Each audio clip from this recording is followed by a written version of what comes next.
Ahora los niveles de deuda de los ciudadanos, en términos absolutos, en términos de porcentaje con respecto al Producto Interior Bruto, son mucho más razonables.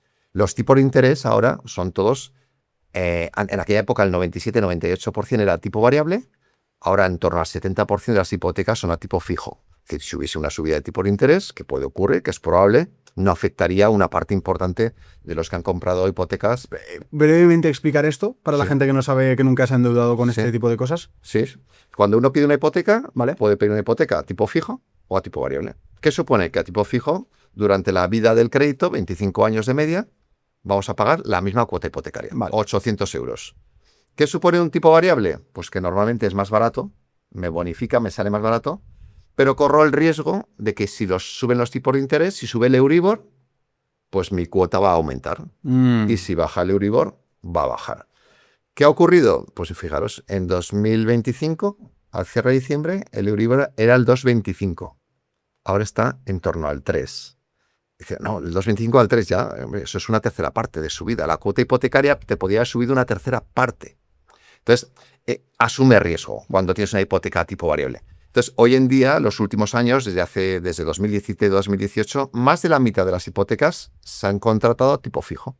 Por lo tanto, esas personas no tienen riesgo. Y eso es muy importante desde el punto de vista de lo que puede ocurrir en el futuro. Entonces, la gran diferencia entre aquel momento y este es que ahora el sistema financiero es un sistema financiero sano, que vamos a ver qué evolución tiene, pero los desarrollos que han tenido en los últimos años nos permite decir que no estamos en una situación de riesgo por parte de las entidades financieras. Entendido. Y eso es muy, muy importante. Yo estaba pensando, si ahora ponen a Luis de presidente del gobierno, ¿cuáles son las variables o normas o qué es lo primero que cambiarías para intentar solucionar esto? ¿Dónde estás viendo tú realmente el problema gordo? Mira, hay dos mercados que conviene diferenciar a la hora de tomar decisiones: compraventa y alquiler. ¿Cuál es el más urgente bajo mi punto de vista? Alquiler. ¿Por qué? Porque este crecimiento demográfico es fundamentalmente personas que vienen a trabajar a España. Y esas personas, la primera decisión es alquilar. Entonces, si alquilas una vivienda, bueno, pues tienes que tener ahí oferta. En los dos mercados, compraventa y alquiler, tenemos un problema de oferta, es decir, que hay poco producto. Bien. Entonces, comencemos por el alquiler. ¿Qué hay que hacer? Aumentar la disponibilidad de viviendas en alquiler. ¿Cuál es el principal problema? La seguridad jurídica. ¿Qué es eso? Que cuando una persona firma un contrato, si una de las dos partes se incumple, no pasa nada. Te quedas ahí sin pagar, no te pueden desahuciar. Entonces, claro, dices, bueno, pero es que hay que proteger a... No, hay que hacer una lectura correcta, porque si tú haces ese tipo de política que fomenta la inseguridad jurídica, proteccionista, que ahora veremos que efectivamente hay personas que hay que proteger, lógicamente, ¿qué ocurre? Pues que la gente que tiene esas viviendas no las saca al mercado. Entonces, claro, falta producto. ¿Por qué? Porque no tiene la seguridad de que eso sea viable. Bien. Entonces, hay que fomentar la oferta, la seguridad jurídica. Y además, generar incentivos. Buscamos siempre culpables. Oye, ¿por qué no hay vivienda al alquiler? Pues la Golden Visa. No, el alquiler turístico. No. Vamos a ver. Lo que hay que hacer es generar incentivos en lugar de buscar culpables. Oye, mire, usted, empresa, si construye vivienda al alquiler, le bonificamos impuestos a sociedades. Usted, propietario, tiene vivienda, no la tiene alquilada, si la saca al mercado, bonificamos el impuesto de bienes inmuebles. Y ahora está pasando al revés, es decir, ahora el propietario de vivienda tiene miedo a sacar su vivienda. Por supuesto, porque no tiene seguridad, no puede recuperarla. Pero es que eso perjudica a las personas más necesitadas. Yo siempre digo, mira, hay tres grupos de personas que buscan en el mercado del alquiler. Hay personas que no pueden pagar nada. Ahí es donde la administración pública tiene que tener vivienda para atender esas necesidades. Hay personas que pueden pagar algo, pero no lo que exige el mercado. A lo mejor tú eres capaz de pagar 600 euros, pero el mercado está en 900. ¿Qué hay que hacer? Complementos de rentas, ayudas que te permitan llegar al mercado. Y luego está el resto. Gente que libremente toma decisiones de irse de alquiler porque tiene movilidad laboral, etcétera, etcétera, o prefiere ese formato de vida. Entonces, si nos fijamos en regular solo en el primer grupo, nos cargamos todo. Entonces, hay que saber tomar decisiones para cada tipo de persona, para cada tipo de grupo social. Eso es el mercado de alquiler, que hay seguridad jurídica e incentivos. En el mercado de compraventa, hombre, necesitamos también incentivar la oferta. La demografía no la vamos a...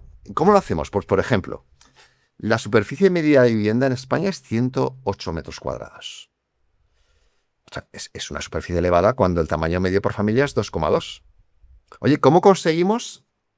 ¿Hay un dato de metros cuadrados básicos por vivienda, para 2,2 personas? Bueno, yo creo que en torno a 70 metros sería... Hombre, 75. seguro que no, tienes mucho. Sí, sí. Por eso, entonces yo creo que, además que analizamos los hogares españoles y los que más crecen son los de 1 y 2 personas. Entonces, si nosotros forzamos, tú tienes un suelo, un constructor, y dice, oye, voy a hacer una edificación. Entonces, aprovecha todo el aprovechamiento, es decir, todo lo que puede edificar. Entendido. Y eso, la media, normalmente sale 108, 110 metros cuadrados. Si aumentamos el número de unidades, es decir, sobre ese suelo, el número de pisos que puede construir, bajamos la superficie. Y eso que consigue incrementar la oferta. Pero no solo por reducir la oferta acorde con el tamaño medio de población, sino que cuando tú vas a comprar vivienda, ¿qué compras? Metros cuadrados. Si yo voy a comprar jamón, compro gramos de jamón. Totalmente. Si a ti dice, no, tú tienes que comprar un jamón entero, 8 kilos. Ostras, la Siempre va a ser más caro. Claro, la barrera de entrada es más elevada. Entonces, si fomentamos construir 70 metros, 75 metros cuadrados, será más adquirible. Si tú tienes 2.000 euros metro cuadrado, eso supone 150.000 euros. Si tú fuerzas 110 metros, te vas al doble. Claro. No, que cuanto más reduces, como es el baño y la cocina es fijo y es mayor, vale, sí, hablemos de 160, pero es que lo que hay que fomentar es vivienda adquirible. ¿Qué es eso? Lo que la gente puede pagar. En los años 60 y 70 hubo en España un movimiento de población del ámbito rural a las ciudades. Y es cuando se construyeron muchos barrios que conoceréis, el Grupo Girón, Fere Rojas, de la ciudad de Zaragoza de Somos, pero que en todas las ciudades ocurrió lo mismo. Yeah. ¿Cómo son esas viviendas? Entre 50 y 70 metros. ¿Por qué? Porque es lo que la gente podía pagar. ¿Supone eso denigrar a una persona? No, no. Y en aquella época eran familias numerosas. Se tenían muchos hijos. Ahora hablar de viviendas de alrededor de 70, 80 metros cuadrados es algo más que razonable. La diferencia con esa época es que había menos limitaciones gubernamentales respecto a cómo tiene que ser la vivienda y qué es una vivienda digna, ¿no? Y Hay otro concepto. Y se fomentaba construir vivienda adquirible. Otro aspecto muy importante, los aspectos técnicos. Ahora tienen que etiquetas medioambientales, no contaminar, CO2, etcétera, etcétera. Código técnico de edificación. ¿Qué es eso? Pues que la normativa que tiene que aplicar una promotora cuando construye una vivienda. ¿Qué ocurre? Joder, AAA, Passive House, eso no es gratis. Es decir, eso tiene un coste muy elevado. Entonces, yo siempre pongo el mismo símil. Si a mí me obligan a fabricar Mercedes, pero la gente puede comprar un Opel Corsa, joder, pues vamos a dejar que también haya posibilidad de producir viviendas, hombre, que no libre mercado, sí. En lugar de ser AAA+, pues, hombre, que tengan un coeficiente adecuado, pero tampoco supongan un coste tan elevado. Entonces, claro, forzamos a construir viviendas grandes y de altísima calidad. Queremos que tener viviendas baratas. O la fiscalidad. Ojalá tuviese esa posibilidad de influir, ya no sé, pues en el gobierno, sino de influir en la toma de decisiones. Oye, la cantidad de figuras impositivas que actúan sobre los bienes inmuebles por comprar, por vender, por no hacer nada.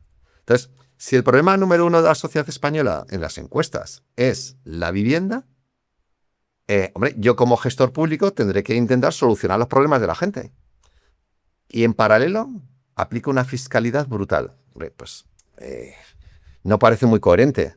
Podría echar una mano bajando la fiscalidad, que desde luego es elevadísima. Pero yo hay algo que no entiendo. Es decir, llevamos 20 minutos, nosotros que no somos expertos de nada lo hemos entendido perfectamente y sigue siendo el problema más importante del país. Es decir, es como que hay alguien que no le interesa solucionar esto, ¿no? O ¿cómo puede ser que algo que has explicado en 20 minutos perfectamente y que se entiende, que ahora ya sería repasarlo 1000 veces más, ¿por qué no cambia?